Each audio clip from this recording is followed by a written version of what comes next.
It's like you're sick or something. We are live We are live. Awesome. in a Hello. basement. Do you guys remember what this is all about? It's about still and I am the frame. Dude, how did that happen? Oh yeah. Okay. All the time. All the time. Arty on. Excellent. There, we nailed it. Yeah, but the camera's still not set up, but we nailed that. What are you? How come you're? Oh yeah, it needs to be a book joint. Yeah. Now we're talking. And if we sit back, now we're talking. This series vibe. Okay, so it's been a little bit slow this week. Kind of like the setup to this whole episode. Yeah, that's how this week was kind of felt off and just weird, man. I was really sick. I got a fever, and I had a fever for like 4 days, and it was really, really bad for one day, and then like just low fever and low energy for 3 days. Look at us. I got nothing done. And then I came over here. Yeah. And he poisoned me, basically. With the sickness. What can I say? So, yeah. We're about to talk about what do you do when you have an art business and you get sick? You suffer. That's pretty much what it comes down to, you know? Like, it's hard to keep things going. I mean, when you're sick, you need days off. Artists don't get paid sick days. We don't have to, at least we also don't get yelled at if we don't show up to work. But, like, you don't get paid either. So, it's hard. Like, my whole life was sick for 3 years, and I managed to keep my business going. But this was, like, an acute 4-day, bronchitis type of chest cold thing going on. So, It pretty much knocked me off my feet, and I stayed in bed for like 4 days. I couldn't do social. I couldn't do anything. I couldn't do my business. If I was in school, I wouldn't have gone to class. Like any situation, I wouldn't have been able to function. My body needed to heal. I needed to sleep. I needed rest and fluids. So that's what I did, and it's showing in the bank for sure. It's showing on social media. I didn't make any posts for like 5 days in a row. It was like, I'm missing in action. But thankfully, right now, with my job happening there, it didn't, it's not the end of the world because I'll still have, income coming in from my previous week's paycheck. That's the whole thing. Like, it always feels like it's the end of the world because we live in the now. And you're sick and all that weight and all that pressure's weighing down on you and you don't have the energy to push back. But in the grand scheme of things, you need to rest, Mm-hmm. Like even today, my body was just like, yo, just pass out. Mm-hmm. Regardless of what time it is or what you need to do. And I did what I needed to do, and then when those things were done, I passed out. Mm-hmm. Now I feel a lot better. No, I mean, I'm still not feeling 100%, but I don't have a fever anymore, and like my chest cold's clearing up a bit, so I'm back on the mend. I started painting today. I think this is all because of that sub that you ate. No, I don't think it has anything to do with that. You had gluten, y'all. Yeah, no, I don't think that's the reason. I went over to. I think it actually. I went over to my parents on Mother's Day last weekend, and they had both been sick recently, and I think I got what they had because they had the same symptoms and the same type of thing. So, anyway, I'm feeling on the mend, and I'm looking forward to getting back to making moves with my business and making more art and So what's going on in the business? Getting past it. Well, right now the big thing for me that's coming up is my trip to Cosm, and I'm really looking forward to that. I saw a guy with a tool shirt today. Nice. Yeah, an Alex Gray tool shirt. That's awesome. So, Cosm, if you don't know, is a chapel of sacred mirrors. It's Alex Gray's and his wife Allison Gray's and a whole bunch of their staff that are involved too. It wouldn't exist without all the collaboration between all of those people. I'd love to see it. But it's in the Hudson Valley, about like an hour and a half north of New York City, in a beautiful spot. They have like I think 40 acres of land there, and it's basically dedicated to art and people who love art and community and spirituality. And there's a mandala workshop I spoke about in another episode we did before that I'm going to, so I'm really, really excited about that. Is it now?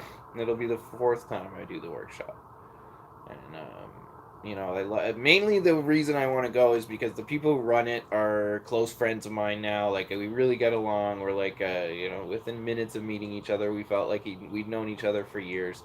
So I'm going because A, I want to support them. B, you know, I really want to enjoy spending some time with them. And especially at Cosm, which is such an awesome place where I'm supporting Alex and Allison Gray's mission to build Entheon, which is like Cosm's next level thing.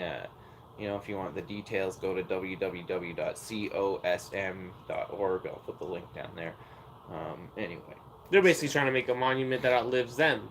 Yeah, they're trying to make basically a temple to art and creativity and to honor the spirit. Which is bold and ambitious. It's beautiful, you know, for an artist to go to that level.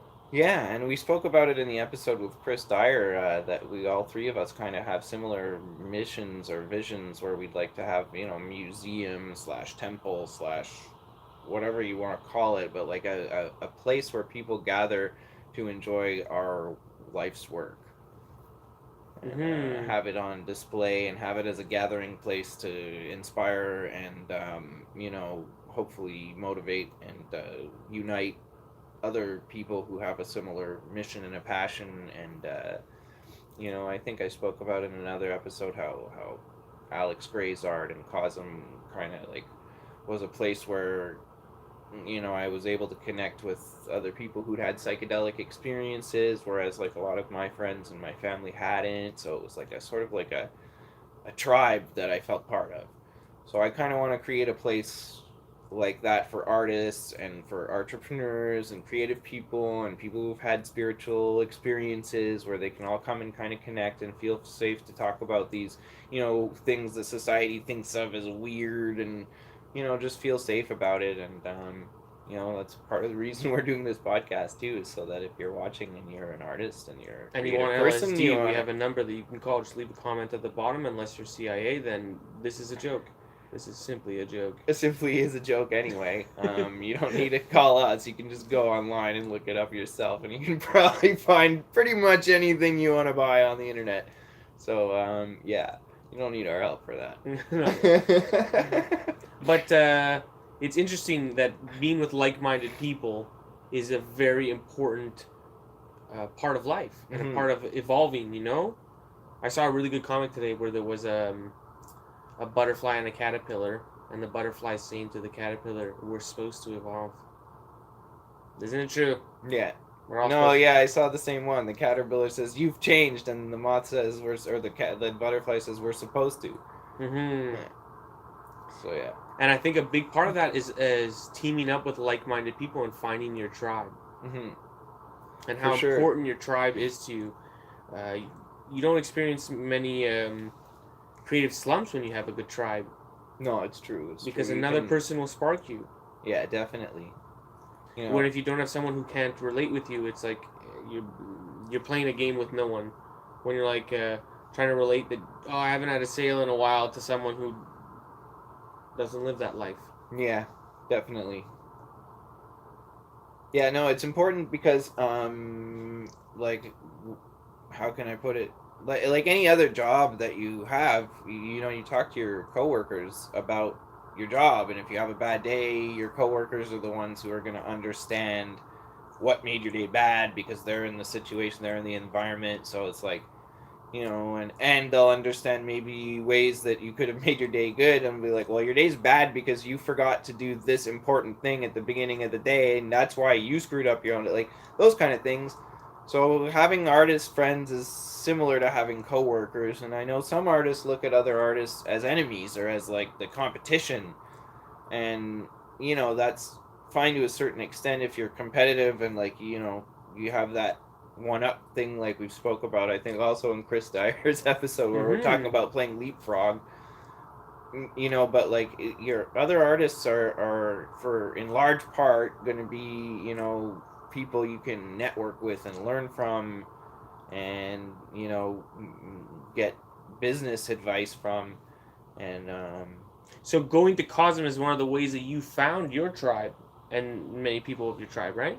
Yeah, for sure. It's something that I think because let's name a few ways that you can get if you're at home right now and you're wondering like how can I expand my network of friends that do art, name a couple ways.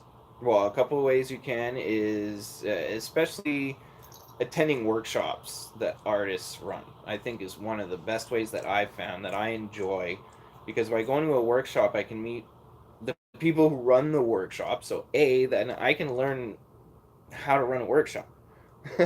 So potentially I can create my own workshops and run them, which I'm starting to get to the point where I'd really like to do. That's sort of how I felt comfortable doing art business consulting one-on-one over the because I used to be a manager and do sales training one-on-one, so like I felt comfortable with that. So I forget what I was trying to say. Yeah, I know the phone just blew up. But yeah, I totally forget what I was trying to say. So He's trying to say that you should be going to art events and art workshops, even if the phone's blowing workshops. out. Workshops are one of the best ways to meet people, because you learn how to run a workshop, and like you learn from people who are hopefully further along and doing the type of stuff that you want to do. And then another thing is you get to meet all the people in the workshop and learn from them and talk to them, and it's an intimate setting usually when you're in a workshop that's more than an afternoon long. If you're in a several day workshop, you kind of get to know each other and you go through this experience together, and it builds that little camaraderie, and that can carry on back home. When you all go your separate ways it means after, so much more because you you can met connect in with person. social media, and it's a good way to gain followers or keep followers interested on social media, is when you're going to this workshop, posting about it leading up to it, and then posting about it while you're there, and after, and It's a good story. it's a good part of the It's story a small to share. hero's journey. Yeah. Also, $1.80 strategy again. Mm-hmm. We can drop that again. That's a good way, but like we were talking about, going to meet in the RL in the real life helps the social media aspect of it. Mm-hmm. So you can make friends on social media. I have friends on social media, legit, that I've never met. And you know what I mean? It's going to take years before we meet because they're in Europe or da-da-da-da. But I feel a connection to because of consistency of connection through social media. Same here. Because I actually care, like I actually care about their art. It inspires me. And if it's a two-way street, amazing. Mm-hmm.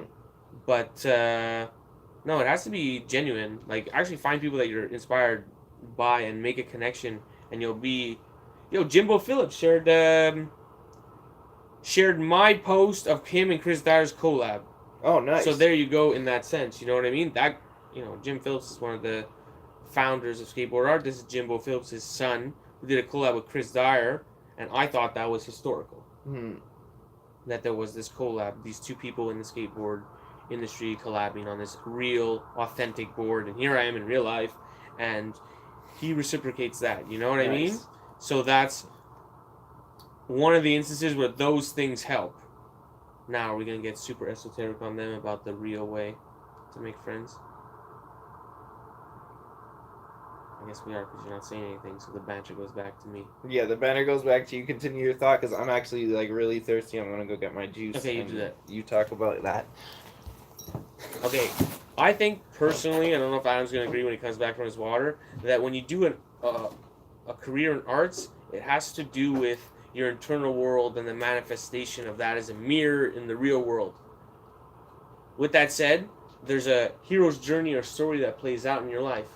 And by following the circumstances, coincidences, and things like that, things start to arise and things start to happen. That's, I think, how you would meet your artist friends, because they'll be involved in that too. Yeah, I mean, it's really weird how I met a lot of my artist friends. Like, Chris Dyer is one of my best artist friends, and I met him as an art collector of his. I was not an artist.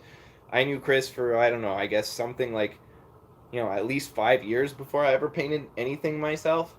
So I wasn't an artist. I bought Chris's art and kind of hung around with him, and I thought it was really cool to have this weird, wacky, awesome artist friend who was just like so different from any other person that I really knew in my call center world.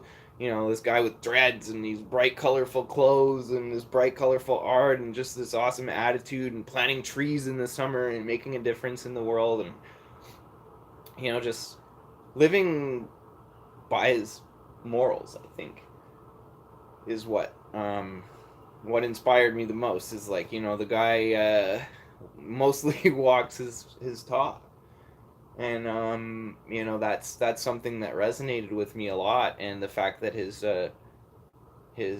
talk was so different from everything else in the world. Like it was like this little oasis of weird honesty and just creativity that just manifested itself in a way that really resonated with me. And at the end of the day, the main thing is his bright colorful art just made me feel happy when I looked at it.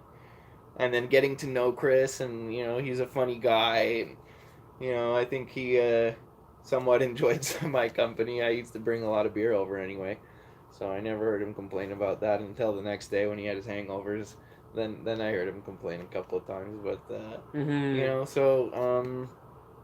but it's weird now that I'm an artist, and that relationship has changed into something where where I think because of the fact I'd collected his art and I'd known him for a while before I started painting myself. When I did start painting myself, it's almost like finding a friend that you've known a while who all of a sudden picks up the same hobby as you or enjoys the same TV show as you or something. It's like, oh cool, now we have something even more in common that we can relate to and talk about and things like that. I think it was meant to be. It's one of those coincidences that I was talking about before, and now you help him with his social media and stuff like that. Yeah, I have helped him out with his social media. I've helped him out with answering his emails while he's traveling. So if you ever were looking up to an artist and you were like, oh man, I really like to apprentice for them, there's a process to that. That process is, number one, simple step, you could reach out. You could buy their art. That's how mine started. His started with the buying of the art, and then it's a relationship that develops. You know what I mean? Like you ain't gonna marry someone on the first date. Let's just be real. You know what I mean? So even if the person is the biggest artist in the world, but you're really inspired by them, you could have a relationship with them in one way or another. It doesn't mean like you're gonna be doing their social media, but it's possible because. Man, Chris is one of the biggest artists. And this is something else that Gary Vee talks about. Besides his 180 strategy, is working for free for people that you want to learn from, or that do what you want to eventually do. Because sometimes maybe they'll, you don't want to maybe sit there and copy paste social media posts. But because you're sitting there copy pasting social media posts, maybe the guy whose posts you're copy pasting will give you half an hour of his time in a message to answer more in-depth questions about what you really want to learn about. Or role models are important. I find yeah. It's the easiest way and best way to learn, and that's why most of the original trades like mechanics and welding and stuff like that, it's mostly based around.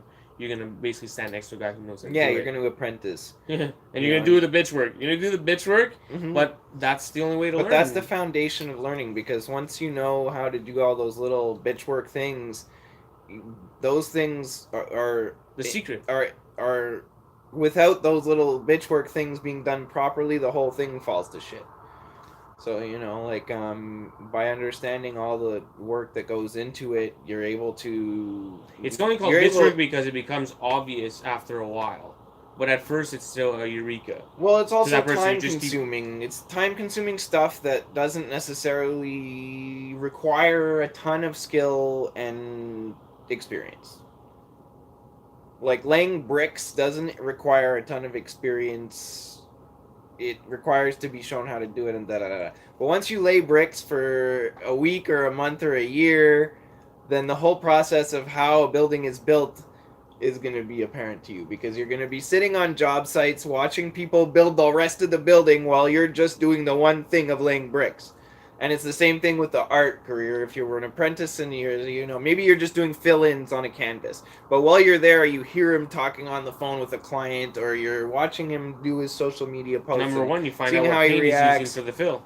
Yeah, you can find out what materials they use. Maybe that happens very often, that artists have specific tools to make specific end results, and those are the tricks of the trade. Those can be some of the tricks of the trade. And when you see the final product like this canvas, you have no idea how he has all those colors. Is he mixing all those colors, Or does he have a wide selection of colors? So vast. I'm pretty vocal about my big paint collection. He has a big paint collection. Okay. Can we actually go show the paint collection? Let's go walk over there with the camera and show my big paint collection. We got the frame so nice. Yeah. But, okay, so check it out. So we're going to walk. This is our first mobile. We're moving. Okay. There we go. We are live. We are live. Here's some light. Boom. Hold on, we're walking by a rack of clothes here. Yeah. Adam's got his clothes on display. Clothing. He has all the sizes you need. I do. And right here is Pacific Northwest. If we just continue turning this way, no. Where's the paint collection though? Here, this is what we wanted to show you. Holy shit! Look at that on the camera. This is my paint collection. There's about 300 bottles here, and there's quite a few that aren't even here. They're in my back studio working on my big painting. So yeah, I use Americana paint, just for the record there, by Deco Art. And yeah, they have something like 200 colors. They have metallics. Dude, it looks retarded on the camera. Metallics are good. They have a glow-in-the-dark paint, which I've used, which is awesome. And unfortunately, they don't have a program for Canadian artists to sponsor them, so I probably won't even get free paint for shouting them out. But I love their paint, so I'll shout them out anyway. And yeah, that's about. That's a secret for all the colors, you know? He's not mixing. My secret is I spent like $600 on paint. But, you know, I got them $2 or $3 a bottle at a time over a few years. You know, some of this paint that I have here might be 4 or 5 years old. That's wealth right there. That's like a little treasure. Yeah, no. This, that guitar, too. Yeah, that's awesome. That's... And don't forget, some of his stuff is like on this table here because he's painting. There's like bottles everywhere. There's probably bottles in the other room too, right? Yeah, there is. There's like bottles over there.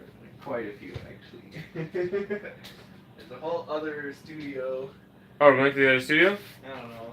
Quick, then we'll go back in our regularly scheduled spot. Okay, ground floor. Yeah.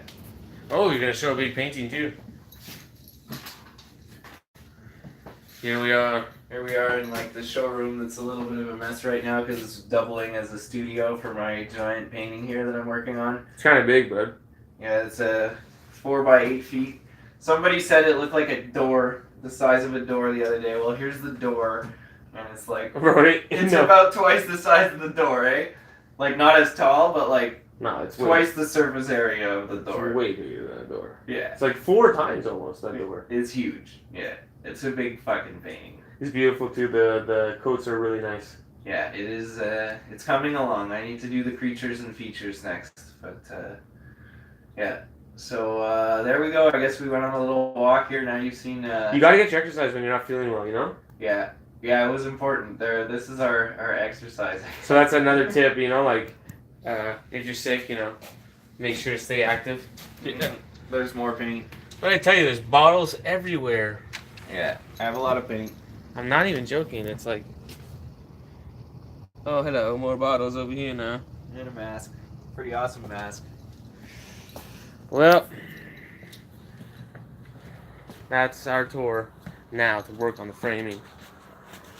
Oh, I'm glad that was kind of fun.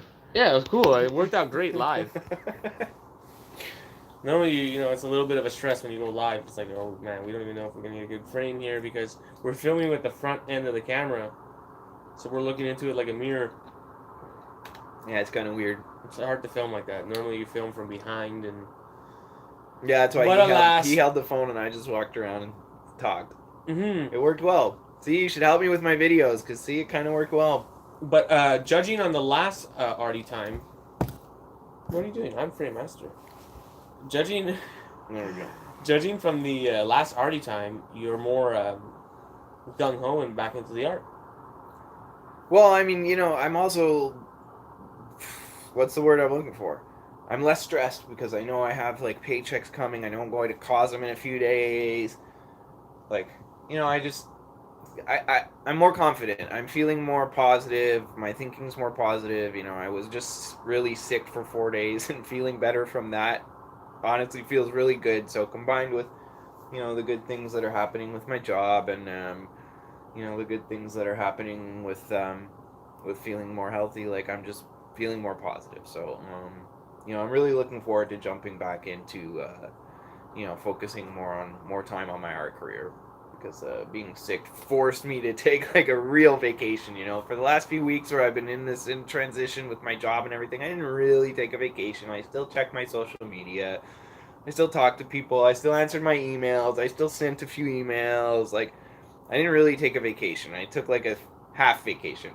Being sick forced me to take a 4-day vacation where I couldn't even care about, checking my emails. My inbox was piling up with messages from people, and I just didn't even care about answering them. And I needed that. I needed to step back. I'm sorry if you were one of the people that was waiting for me, but I like really feel the same way Friday and today, where it's just like it's a like artists really take a lot on their shoulders, and they have delusions of grandeur clearly, because as soon as you get sick, you start to realize how much you're doing, how overwhelming it really is, and that makes the sickness worse. Yeah, no, when you're getting stressed and worried, especially when the financial part is mixed in with it, that you're not making money because you're sick and you got bills to pay and you're piling up, but you're sick and da-da-da-da-da, and you start feeling guilty because you should be doing stuff, but you're sick, so then you start feeling guilty that you're not taking the rest you need because your head is like, what? I feel pretty good about the paintings that I did. I get good serotonin from that.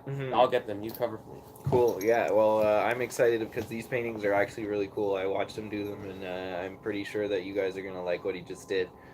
So, here, you want me to? Yeah, show one. Here we go. Which one's this? This one's Mario, huh? Check that, Mario with some Bitcoin.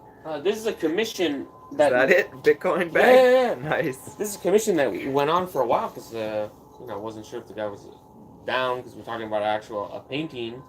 But today, just not feeling that good, you might as well get something done. He wanted 4 FedEx envelopes painted, so I literally just did that here at Adam's house. I think it's a really cool concept painting on these. Yeah, and like whitewash, so actually in person you can see the FedEx through the. Yeah. You can see the ink through it, so it's coming through a bit. And 4 of these framed together is a nice series. Yeah, definitely. So you got Tintin, you got Richie, you got Mario. These must be really childhood favorites of the guy. Where's the 4th one? It's Monopoly guy.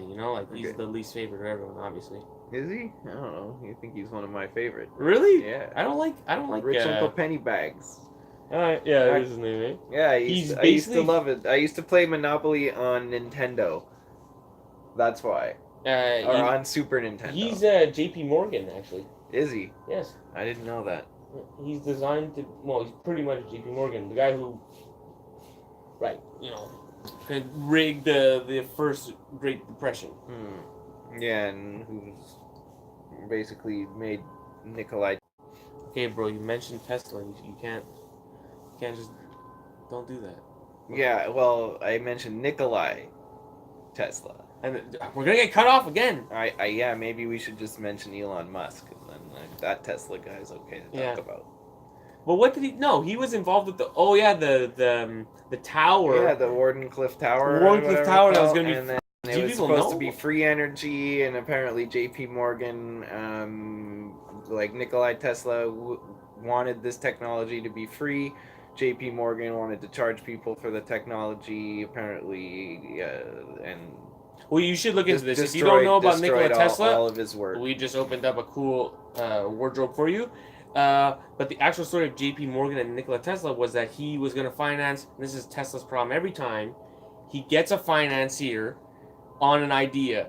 We're going to make telecommunications, baby. People are going to pay you. You're going to have a telecommunications across the ocean. Then, after a couple months of him doing it, he comes up with an even more grandiose use for it, which is free energy and free telecommunications for the world. Obviously, the guy who financed it is not down for that, dummy. He's down for the original idea where he makes mad money. Mm-hmm. But now you're talking about this other idea where he's not going to make anything and he paid for it. He blew it up. JP Morgan blew it the fuck up. TNT the bitch. So I don't know if you haven't heard that story or other great Nikola Tesla stories, look into it. Apparently he ended up crazy, or that's what people said, crazy, and he had doves as friends or something. It's like a Mike Tyson story. Yeah, I don't know if you speaking of Mike Tyson. Yeah, did you see him talk about his 5-MeO DMT experiences? Is he What, he did smoked? a Joe Rogan podcast? I don't know if it was that. I think he talked about it on the podcast, but I also saw other articles coming around on Facebook and whatever about it. So it's pretty interesting because Chris Dyer just had that experience a few months ago and spoke about it. And because I was running his social media, I kind of saw that Oh, you're saying Mike story Tyson took a develop. toad? Yeah, he smoked the 5-MeO DMT, which is the secretion of a toad. Oh, I did not hear what happened Um, to him. yeah, I don't know. I mean, it's pretty mind blowing. Apparently, I didn't read the articles or anything much about it, but just the fact that you brought him up and we were talking about Chris Dyer And psychedelics. psychedelics. So I don't know, kind of all jive together just right. Yeah. One of those synchronicities directing. Well, I think Mike Tyson's going through a lot of healing. You know, you could tell in his voice nowadays that he's truly a happy. loving person. Yeah. He's loving and happy, and I think he always was. He just didn't know how to channel it. and then, Yeah, and he had other people making. Yeah, he was surrounded by the his- wrong people. So again, this makes sense why we're talking about this in podcast. Don't surround Yeah. yourself with people that are gonna, turn you into 1990s, 1980s Mike Tyson. You don't need to be that. Yeah, no, it's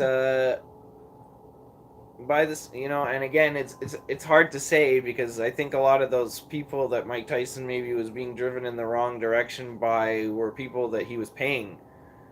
So, and we're also talking about like hiring people, and of course, if we're going to be hiring people, a lot of times people that you hire are going to not tell you when you're doing things wrong or point out mistakes you do or anything like that. They'll let you make your mistakes as long as they get their paycheck. They don't give a shit. Yeah, call that a yes man. Yeah, exactly. There you go. So like that person who just they're scared to tell you the truth sometimes. And so who knows? Maybe we'll have lessons about that down the line. That's the worst thing. Tell someone when it's like whack. Just tell them in a loving way, Oh, and that's something I'm really looking forward to is hiring some people. I'm excited about it because I'm going to be able to make it happen. If anybody wants to apprentice for him, yeah, if anyone wants to apprentice, reach out. I'm looking to hire somebody probably to 6 to 8 hours a week, preferably in person, but possibly online. So I'd love to hear from somebody who's interested in doing that. It would probably be like wait, are you paying? Yes, of course I'm paying. Oh damn! I would start paying. The job would start probably in a couple of weeks. I'd want to interview and have a little couple conversations first about what my expectations are and what your expectations would be for working for me, and we'll go from there. But yeah, don't be shy. Send me a message. Damn, you're going big time. Yeah, I'm going big time. Big time. I'm going to have advertising in Boston Pizzas, probably. I'm going to be setting up some ads on some screens and some Boston Pizzas. I want to get some more advertising out there, and I think it's a pretty cool way to get my ad in front of some people, a cool demographic. So, that's one of the things that I'm trying to do. And that's partially because of the job I got, like the company I work for sets up screens in Boston Pizzas and sells ads on them. So that's one of the things I do is sell ads on those screens. So I'm able to get a really good wholesale deal on them, and why not? It'll be an amazing way to get more exposure for myself in a demographic that's hopefully going to be really receptive to my art, and so it's a win-win situation for everyone. In most cases, you just gotta get it out in front of people. The world is a mysterious place, you know what I mean? Just the fact that you believe that something's gonna happen from this Boston Pizza, something's gonna happen. I just feel like it sends out that intent to the world that forces another human to walk into that Boston Pizza and notice it and have the exact result of what you wanted. Yeah, I mean, I think it's pretty interesting that that I got to meet the Jim Treliving, the guy who created Boston Pizza many years ago, at Boston Pizza in Vancouver, and I think he only had like 3 or 4 restaurants open back then, and I didn't really know who he was or really care. I was like 13 or 14, and my uncle, this retired police officer, he started these restaurants and da da da da da da, and it was like, it was a cool thing. My uncle was an entrepreneur and was inspired by this, and me, I was a kid and I didn't give a shit. I was like, oh, it's good spaghetti, yeah, oh, big meatballs, cool. But all these years later, as an entrepreneur myself, and looking back on it, it was pretty cool that I got to meet the guy even for just a minute. And now he's on this TV show, the Canadian version of Shark Tank, which is called Dragon's Den, and he's like the owner of Boston Pizza. And now I'm kind of selling. Is there a ads Boston? on Boston Is there pizzas. Boston pizzas in Boston? I have no idea. Did he start it in Vancouver? I think so. That's strange. Yeah, no, he's a Canadian police officer. I think he RCMP, if I'm not mistaken. He just likes deep or dish or Boston BC style? Provincial Police, maybe. I don't remember.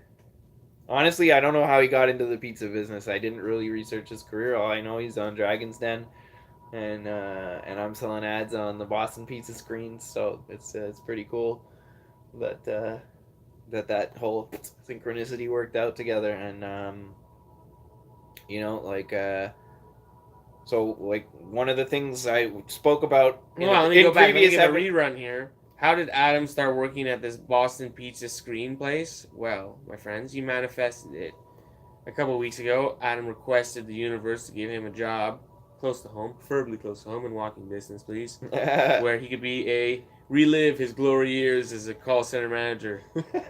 And within 7 days. No, within like 24 hours. When I was seriously not 24 hours. Not even like 12 hours. After 10 days, he is now a manager at a call center. No, I did get a promotion already. That's awesome. But so it was 10 days or something like that? No, it was about a month before I got the promotion, and the promotion doesn't start for another couple of weeks. So anyway. Oh, okay. Well, now it's still pretty cool. Yeah. But what I had spoke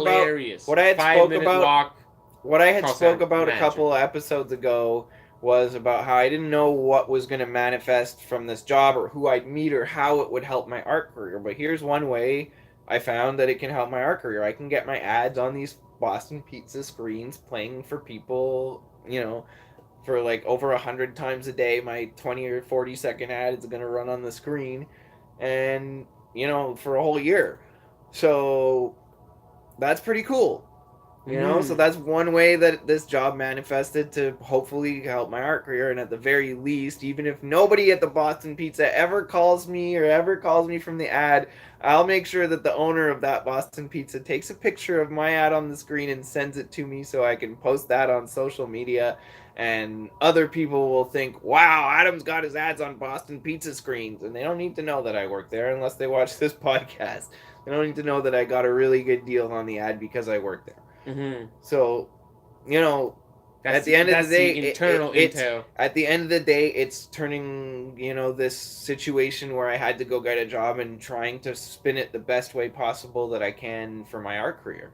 And, one way I can do that is taking some of the money I earn and hire people. Another way I can do that is by investing, in some ads at an amazing deal that nobody else can get those ads at, but I can because I work there. Mm-hmm. So it's part of the plan now. Now that the rent is assured, you're going to use the excess money to put it back into your art career. Oh, yeah. That's always been the plan. I mean, it's not like I'm going to, maybe I'll take a vacation and do some traveling a little bit. But, my main objective with the money I earn from my job is to invest it back into my art career. And I'm not going to lie. I do want to go see some concerts and shit. I did miss that when, my bills were just barely being met. I want to enjoy life and go see some of my favorite musicians when they come to town, and I feel you. Eat out every once in a while. I found a Ferrari telephone today. You found a Ferrari telephone? A red Ferrari telephone from the 90s. Listen, we have to spoil ourselves sometimes, so I gave that woman the $5 she deserved for that Ferrari telephone. Oh, I think I know what you're talking about. They used to sell them just over here at the mall, and they had the Lamborghini, the Ferrari. Oh, yeah, and it's a phone, but it's a car. And a Porsche, right? Yeah. They only had 3 of them, though, right? Well, Lamborghini, Porsche, and Ferrari. That was it. What else do you need besides the 911? The Maserati? I didn't have it back then. Yeah, I know. No, this is what we're talking about. No, I think I know exactly the Diablo and the Ferrari. The red Testarossa, the phone? Yeah. Okay, I know what one you're talking about. It's super That's nice. awesome. The phones were like $200 when we were kids. Oh, I didn't know that. But it's no, it's a symbol of look, first of all, it's a phone. Okay? Nobody has a land phone anymore. Phone, right? Yeah, with the wire. A landline. It's a landline. Nobody has that anymore. So it's like forever. I can't believe she sold it to me for $5. She's full. She's full. And I have and I'm really getting into, this is like my own passions that we should talk about, I guess, because we're talking about the things that you want to go to more concerts. I'm collecting keshis, which are toys that don't move, and they're usually very small. Keshi, because it comes from the Japanese term, they have like machines where you put in coins and you get a little toy out of it. That Those sounds are, awesome. That those are sounds keshi fun. machines. Yeah, but it's here. They're so funny because you find them in thrifts, and nobody wants them, so they're usually like the cream of the crop is left there. You know, I found one of those. Power Rangers was a TV show that they bootlegged from Japan, and there's all kinds of Power Rangers and all kinds of Power Ranger robots Okay. that appear as cheap Chinese toys in our world, and people don't know what they are, so they leave them. But I have a whole collection of these Japanese Power Ranger bootlegs. Awesome. Which Power Rangers is a bootleg of? It's like bootleg Inception. It's so good, and that really inspires me. Awesome. Still looking for a Megatron though. It's so like if you have a bootleg. Megatron, It's like bootleg Inception. You mean like in Rick and Morty, right? where they bootleg Inception and then they also bootleg Freddy from Nightmare on Elm Street in that episode where they go like, it's an important part of our culture. Culture mashing and culture referencing is everywhere. But what I was talking about mostly is just taking some time away from art and having a hobby. And in this case, I just go to rando spots where they have thrifts and weird ass church basements, and I just enjoy life. Mm-hmm. That's like kind of a thing that I do. That's solo. Hang out with friends too, but like that's a thing where I just go and walk around and think, digest my thoughts, and if I find a cool keshi, dope. Here's $1. Mm-hmm. Oh, that's awesome. And I get a little trophy. That's wicked.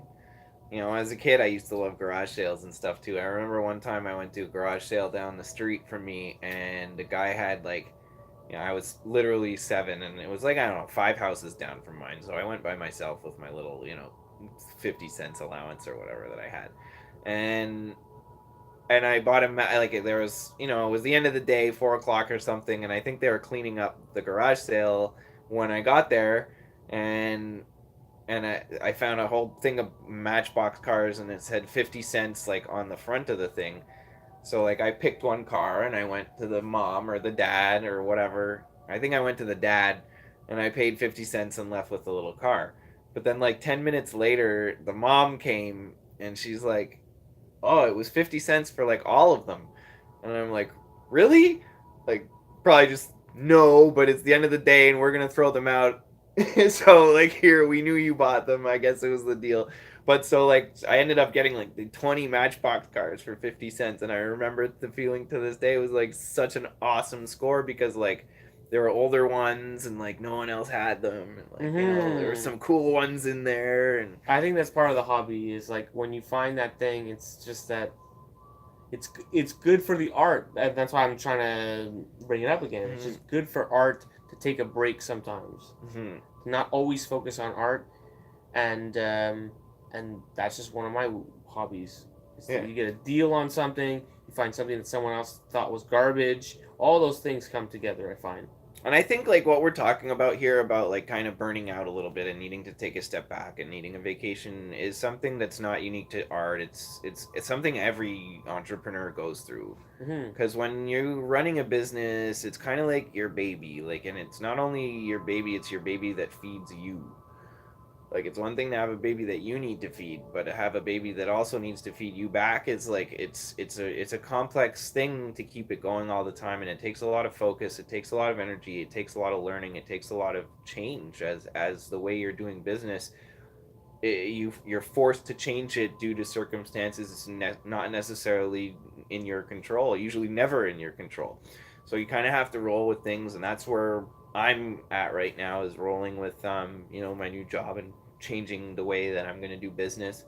And it's something that's going to take a few months to really like foundation it to the new direction. In the meantime, I'm still kind of in a transition, but I'm making plans. I'm got things on the go. I'm working on a couple of paintings. I got that big painting over there that I'm working on that's getting close to finished. So things are moving anyway. And I feel that same way, that it's like it's spring, so we're planning on new things. I'd like to simplify. You know what I mean? As things intensify, you want to simplify so that you don't actually end up working more. You just end up working the same. Or And then, work smarter. Exactly. yeah, work smarter, not harder. So, I really, for me, it has to do with just like I've been thinking about the clothes a lot, and man, it's really getting to the point where it has to be like one thing. And this world is so crazy, and there's so much choices and options that if I just don't hold down one thing, it's too many things. Mm-hmm. And yeah, I'm still gonna make shirts that are funny and stuff like that. But I'm talking about like it's gotta be one. It's gotta be one thing for 10 years for it to make a large sum of money in the t-shirt world. So if anyone's watching and they're involved in apparel or something like that, that's my tip for being involved in it for over 12 years. You gotta do one thing and stick with. I've seen people have one thing and it be mediocre and it work. But if you change things, and this is the same thing in art too, if you do too many things, you know what I mean? See, now for me, like the clothing thing is weird for me, and I was always told to stay away from clothing as an Possibly because artist. of the too many things. As an artist, well, not just because of the too many things, but because of the too many sizes. So it's hard to keep stock. It's hard to keep inventory. If you're just selling one-offs, it's not always easy to keep people satisfied because people get angry when they can't buy the thing they want. For me personally, clothing isn't my passion and my focus. Like, yes, I love having clothing with my designs on it, and I think it's awesome. But like, if I was just starting my art career again, I wouldn't focus on clothing right away, and I didn't. I actually waited until I had all kinds of other things before I even looked into clothing. I actually only got into clothing about 6 to 8 months ago, and so far it's not really making me a lot of money. So it's something that like I'm gonna kind of step away from and go back more towards like one size fits all products. I want to get more blankets made. I want to maybe look into coasters. I want to maybe look into watches with my design as an in the back. artist, I want to look into all kinds of other things, but that are one size fits all. And in the meantime, if you want to see more clothes, right now I'm having 30% off on all my stuff at nexusvisions.com, because I'm trying to have a spring clearance sale, and let's call it a artists don't have 6 days sale. Because yeah, I do have a job, but my job only pays me every 2 weeks. My first paycheck was like, minimum wage training paycheck, where I got, almost nothing. So like, well, look, you want to get some awesome clothes at 30% off? Now's your chance. in terms of putting your art on clothes, it's great so that you can wear your art, because that's a great way for you to advertise. Now, if you want people to buy your clothes in mass because it's your art on it, you're dreaming in Technicolor, because what people want to wear is selfish. They want to wear and broadcast a message that they want to broadcast to the world. It's not necessarily your art. So if you want that to be the case, you need to come up with an idea or a message that a person would want to wear, and then use your art to broadcast said message. Then they'll wear your art. So that's why I had Say No to Drug shirts, which are ironic and or real depending on the person who wants to wear it. Crack Kills was part of that. What else? Jazz Cabbage was kind of like was kind of a fringe one. Jazz Cabbage was like people like wearing band shirts, and some people wear band tour shirts that they clearly never went to, like The Who and stuff like that. So that was a play on that kind of stuff. But I had Guns N' Roses tour shirts that I never went to. You know what I mean? So observe what people wear in the apparel world, and you can use your art in that way.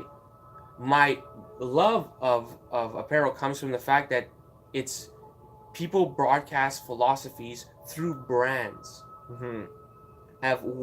of who they are and what they stand for, and that shapes our culture as a whole. Nike, Coca-Cola, these are big things on our culture. Now, I'm not saying I'll never get back into clothing. Right now, like with this internet making it hard to reach people and hard, for people to even see the clothing that I put out there, because algorithms won't let anyone see it. And if, so anyway, it's just hard to reach people, because if you want to post a link to where people can buy it, or put a price so people know it's for sale, or if you want to put the word it's for sale, or buy it here, or go get it there, or anything like that, the algorithms know you're trying to make a sale, and they shut down your freaking thing so nobody sees it. So but if you make 30 shirts, it's not a lot of money to make 30 shirts or 20 shirts of something. It's a good run. It's a good amount of shirts to hold on to. Mhm. And then don't go gung-ho. Hold on to those. There's a phenomenon that happens when there's too much choice. If you have too many shirts, they might not choose any. Mhm. If you have one shirt, it's a yes or a no. Mhm. You know what I mean? If there's too many shirts, I'm not sure which one to choose. That could be the no.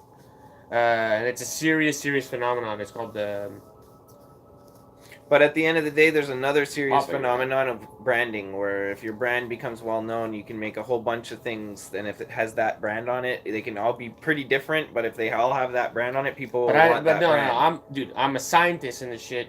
That is done. Yes, people do this, but that is not ever beneficial. It has never ever been proven to be a beneficial thing. If anything, it's a waste of time, because there's one thing that you do.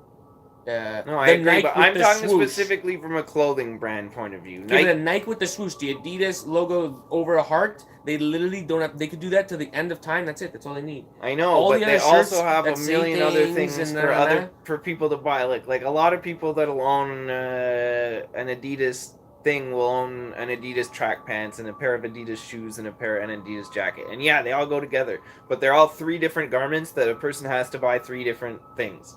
Mm-hmm. And they want to keep that branding consistent. So like for me and my clothing, in my mind, for long term, like I want to have all of them to have the Nexus logo on them. I want to have shirts. I want to have this. I want to have pants. I want to have, I feel you. I want to have all of that. But right now isn't the time for me to focus on that, just because of the way the internet is now. It's hard for me to reach enough people to make the money back that I would put into making that happen.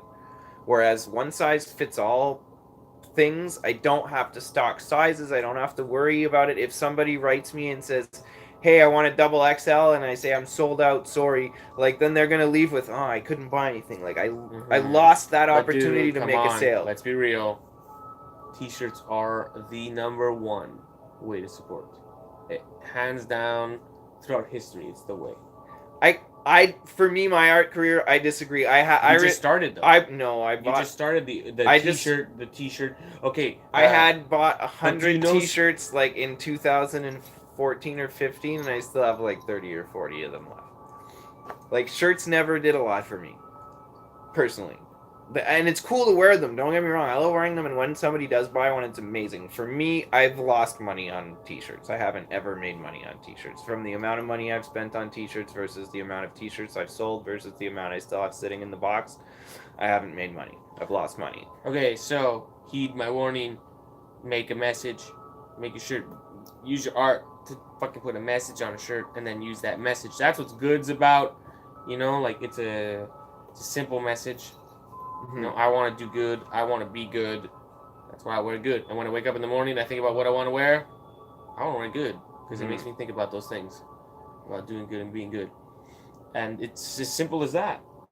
But I think about that a lot. I think about more than I should because it's that's why passions. Because the message is very simple. The message is Nexus. Like we're Nexus, all a little point in the middle. We all have that little spark of divinity, but after that, the possibilities are infinite. That's why my logo is the way it is, and that's why I think my logo is a pretty powerful logo, especially as a clothing brand logo. It's great. It's great.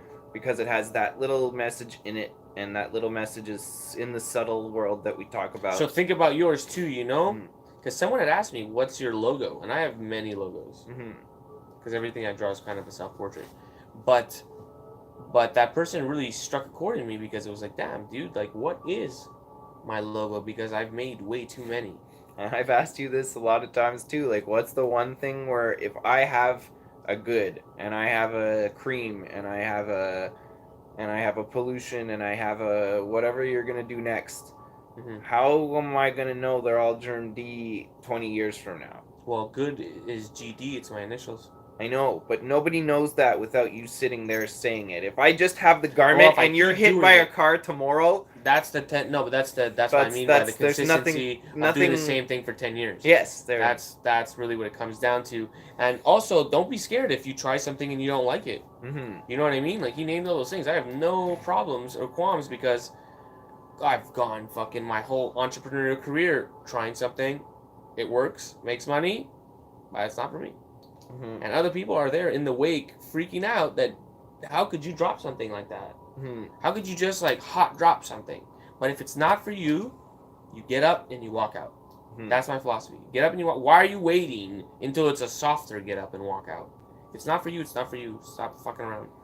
go figure out what's for you, you know? Because when you will find it, you'll be so much happier that you went for it sooner rather than later. Mm-hmm.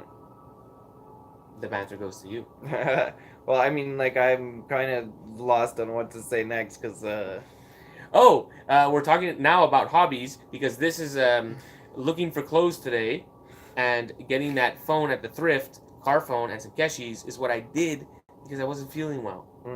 I'm not going to pour myself. And then later, when I felt better after passing out, I made those fucking paintings and made some money. So that's the issue, you know what I mean? It was a great day. It was a great day. I didn't force the paintings and paint them all like, I'm not feeling well. Nah, bro. I went out and got a cool Ferrari phone. And then I was here and I was all like, that. Yeah, I did groceries, I did laundry, I did some cleaning around the house, I did like a whole bunch of stuff that I've been putting off. I did some cooking when I was like, all stuff that I hadn't been feeling well the last few days that I'd been putting off. So like I did a whole bunch of domestic crap and got that done. I got a little bit of painting done. I answered all my messages on social media. I answered a few emails that I had waiting in my inbox from being sick, and pretty much caught up on all of that. I didn't make a post yet today, but you know, I don't think I will either. But tomorrow's another day. I'll make a post. I'll remind people that I've got my 30% discount going on for spring clearance. I have some new stuff I want to release soon, so you know, I'm just wanting to run that 30% discount for another week or so. Maybe when I get back from Cosm, then I'll start focusing on releasing all my new stuff. But for now, take advantage of that spring clearance. If there's anything on my website that you're interested in owning, 30% off is a pretty big discount. That means something that costs $100 is only $70. That means something that costs $50 is only $35. So go on there, save that money. Man, it's a good deal. Save that money and help me get over my illness by like having a little bit of money in the bank while I wait for my paycheck next week. No, I've been doing good financially, but the last couple of days I've been acting like I'm doing good financially, which is not good financially. You know what I mean? No, I bought this Japanese game for my PlayStation, and it won't play. That sucks. No, because it's region locked. So now, after this podcast is over, I'm going to go home, and I've downloaded YouTube videos on how to open your PS2, put in some tin foil inside your PS2, and then you can play a Japanese game for 10 minutes and get bored of it and then turn it all off.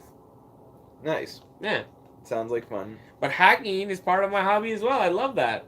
I'm excited about opening up this PS2. I even told you before, like, oh man, maybe I'll get another case and I'll put it in a different case. That's really what interests me, because that's an art piece in itself, to show someone that, like, here's the thing that you remember, but not how you remember. And why? Because a human got creative in the process, you know, with the nuts and bolts. So I guess this episode should be called Hobbies. Hobbies and healing? I don't know, because that's how it ended, but it was Hobbies really... and healing, I guess. guess. Yeah. Or healing and hobbies. And friends. Healing, hobbies, and friends. I don't know. I guess so. Because friends get you sick. And then you need to take a break and do some hobbies to get well again, so your business does well. And then when your business does well, you can hang out with your friends again who will get you sick. Yeah, hopefully that cycle doesn't just keep going back and getting each other sick. Well, I didn't drink last night at the show, so I wonder like how the other people are feeling, you know what I mean? Because it was free drinks. Ooh. So people were pretty saucy at one point. Where was this?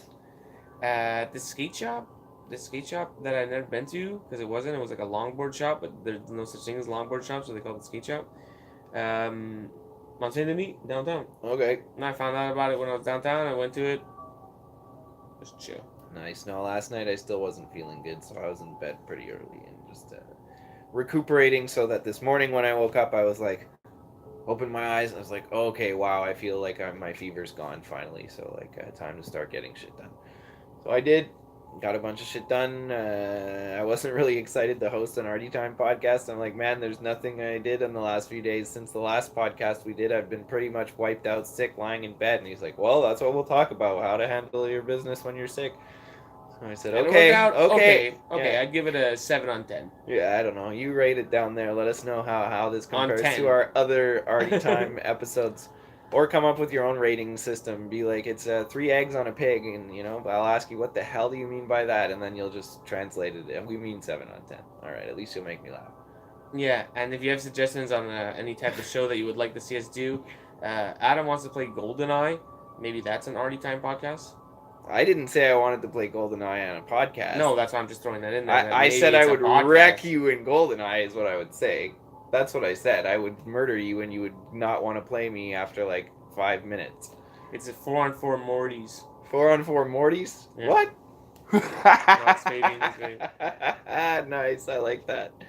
4-on-4 Mortys, there we go. I know, but it's a Morty, not a Rick, though. Yeah, that's still fucking hilarious. Still 4-on-4, still perfect Morty. It's a perfect Morty.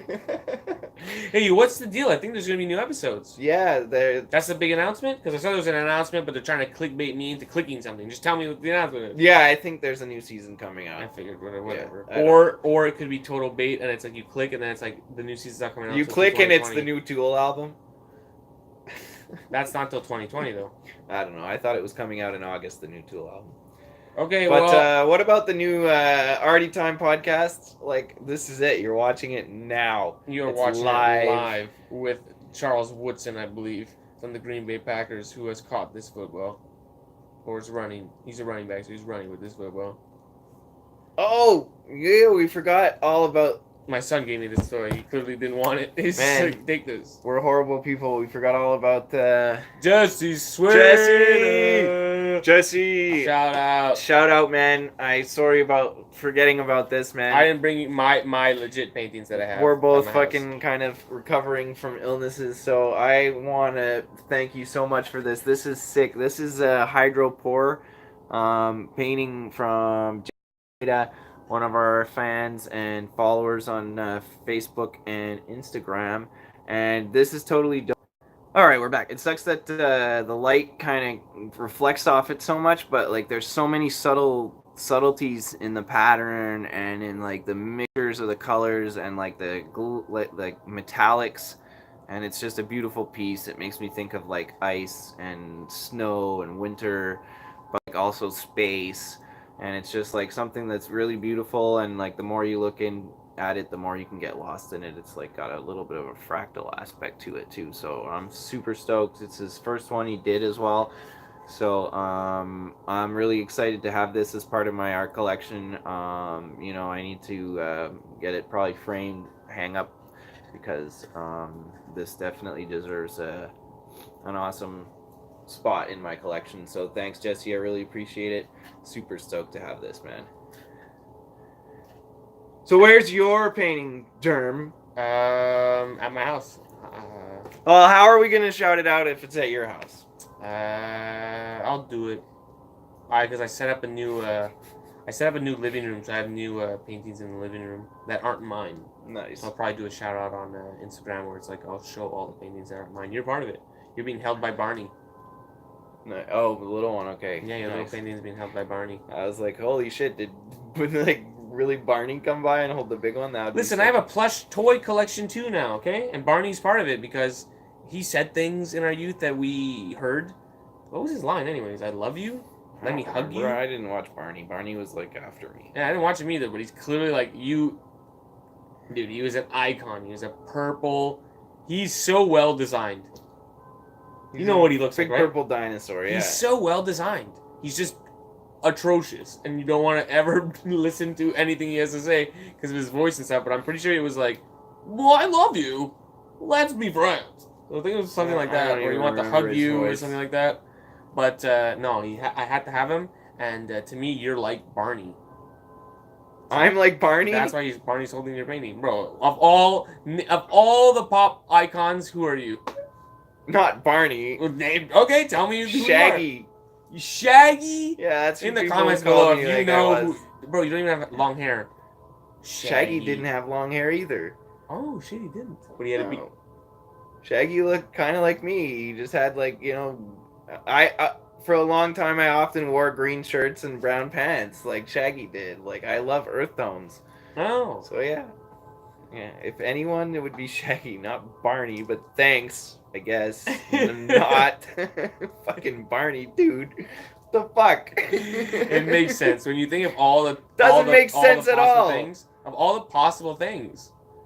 Of all the possible things, I'm like Barney. I'm gonna get dude, if I get a fucking who are we talking about again? Shaggy plush, people are gonna think that it's me or some shit.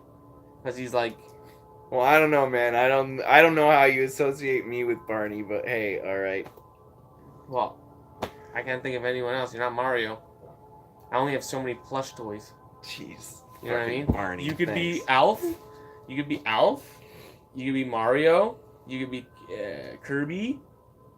We're talking big plushes. That's we're it. talking I'm gonna have we're to talking get like you a 50 different plush toy. I'm centimeter gonna have to plush go toys here. online and find some plush toys. And Oh, bro, no, replace. don't, because they're really expensive. We're talking 50 centimeter plushes here. No. Where don't I'm care. getting them on the low end because people think they're I'm gonna useless. get my own plush toy made of me, and One day I'm gonna have a room of plushes. You're gonna come in and you're like, I don't understand. There's gonna be a room of the biggest plushes China has ever made, and that'll be my art piece. One day I'm gonna get my art on a hot air balloon. Oh, yo, that'd be dope. Mm-hmm. What if we just made it?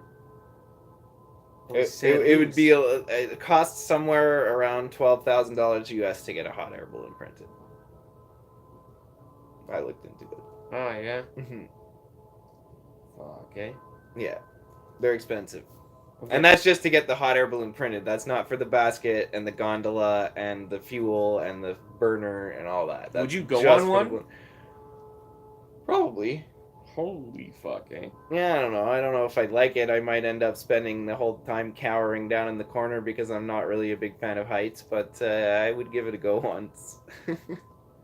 One thing I would not do is I don't think I would do skydiving. I don't think I would pay for the privilege of throwing myself out of a plane. Yeah, if I'm gonna pay to get on a plane, I want to land in the plane Would you too. do it for free? Would I do it for free? Yeah.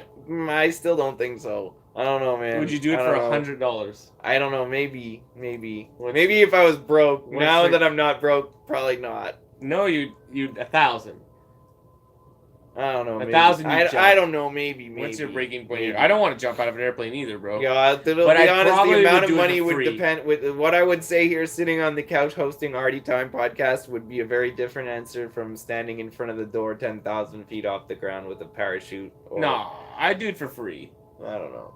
I think you have to go with somebody strapped to your back the first time now. Yeah, which I don't really feel comfortable with. Yeah, I would feel less comfortable about the dude strapped to my back than I would about jumping out of the plane. Yeah, I would just rather do it alone than have another human be like, I got it, bud. Yeah, I don't know. I guess if we die, we die together then. Yeah.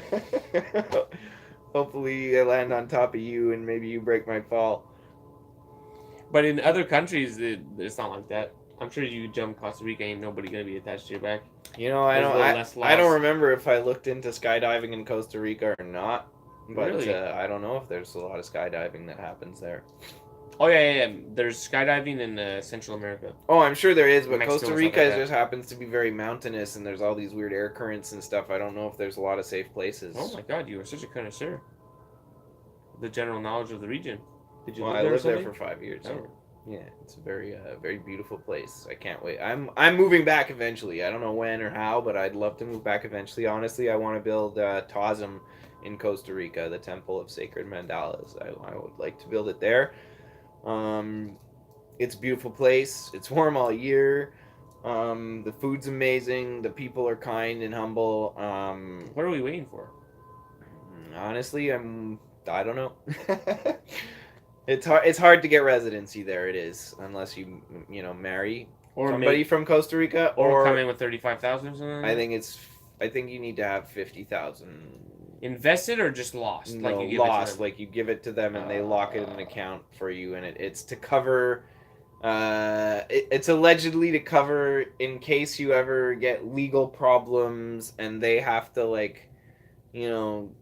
look for you, if they have to send their version of the FBI after you or something like that. Like they take that money from there to go after you or something. I don't know exactly how it works. All I know is that it's either expensive or you need to be married to somebody from there. Or I think there's a third way, like if you invest $250,000 in real estate or in starting a business there, maybe. But because see, that would be a good avenue. Hopefully, one day for you. You invest in your real estate, and that they're like, okay, cool. Yeah, maybe. Yeah, that's a possibility. So we'll see. That'll be down the line. For now, we're kind of not there yet. We're not feeling well. Okay, so those are big, ambitious projects that make us feel anxious.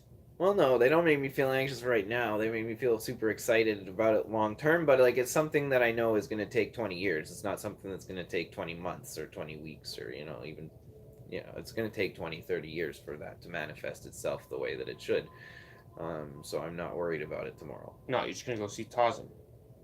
I mean, Tarzan. Yeah, exactly. I'm going to go get recharged to the main hive where like Cosm was inspired in large part by Cosm. I had the idea for it there. Like we were talking about what we really wanted to manifest in our future, and I came up with, Temple of Sacred Mandalas, Cosm, and I kind of came up with the name just as a joke, as copying Cosm, But I told Alex Gray and Allison Gray about my little joke, and they laughed and they said, "Go for it, do it, man, do it. It'll be awesome." And in that moment, it felt like, yeah, it would be awesome. It would be like this other little vortex of positive energy and creative energy where, I hope a lot of people would come to and leave their creative presence and leave their, hopes and prayers and well wishes and their positive, subtle energy that can, imbue a space with that type of energy. And I mean, it's really weird. I know the first time I went to Cosm,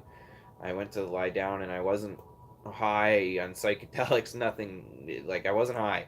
And I closed my eyes going to bed and I saw all these like geometric patterns behind my eyes, like as if I was on acid or something. And it had been years and years since I've taken acid. So I wasn't on acid, and I was seeing these subtle geometric patterns behind my eyes. And I told somebody else or a few people about it the next day, and they're like, "Oh, you're not the first one to say that here. Like, there's so many spiritual people and different paths of different Indian chiefs from different tribes from the United States have come and left blessings. I think, if I'm not mistaken, the Dalai Lama had blessed the place. I think, all kinds of spiritual leaders from different faiths and different paths and different beliefs and different, cultures from all around the world have blessed that land and that place and that project with good intentions. And it just resonates when you're there. You can feel it if you're in tune with that kind of thing. And I definitely felt it. I want to feel it again when I go back. I know I will. And I still like feel that resonance through everything I do. And I want to create another place like that where people can go to and have that type of vibe. Mm. So yeah, that's like proves I'm feeling better, because I'm thinking about that again. And when I was sick and when I was like all frustrated about having to get Couldn't a be job bothered. again, like I couldn't be bothered to even think about that. It's like, oh yeah, what a stupid idea. That'll never happen. Mm. Like that's also the same time when I wanted to burn a painting that I spent 500 hours on. So like that was a stupid idea. That was a good time though. Yeah. No, I mean, it's just honest. It's just something mentally that I went through, and it's funny now looking back on it. Like at the time it wasn't funny. At the time it was frustrating. And if you would have laughed at me and told me, "Oh, you're," if you would have pointed out how stupid I was being, I very well might have burned the damn painting just to prove how not stupid I mean. Fuck you! You don't think I'll burn it? I'll burn it just to prove you wrong. And it's like, what the fuck would you do that for? Well, when I'm in a shitty mood, that's the way my brain goes. Yeah, I feel you on that. Same here. So, Well- when I'm in a shitty mood, it's usually better just to take a nap and wake up and hopefully reset myself and come back with some better thought patterns and some better attitude. And Yeah. just be healthy and rested. Paint some Richie Riches on some FedEx envelopes. Mm-hmm. So yeah, I guess This is episode 10. This is episode 10. And what were we calling it again? Get sick or die trying. Oh no, we were calling it Healing and Friends or something. Get sick or die trying is pretty good though. Get sick or die trying is pretty funny. It is pretty good. So yeah, I guess we'll name it something other than just episode 10, but maybe it'll have 2 titles or subtitles. My channel will probably be called episode 10.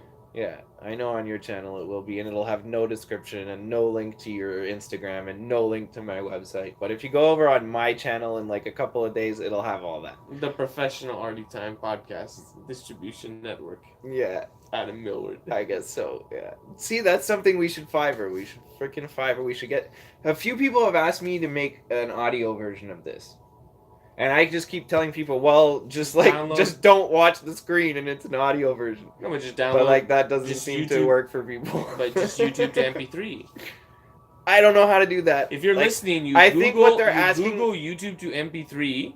Yeah, but they want website... us to do it, and then they want us to put it on Spotify or wherever. Yeah, but we have better things to do. I do too, but maybe we should get someone on Fiverr for that. If you Google, because this is going to change your life, if you Google YouTube to MP3, everything on YouTube can be turned into MP3 formats through a browser, and you can have anything you want as an MP3. You can download songs, podcasts, lectures, and you can also write YouTube to MP4, and you get the videos too. So if you ever wanted to download a documentary and watch it after the fact when you're not online or something like that, it's just you just Google.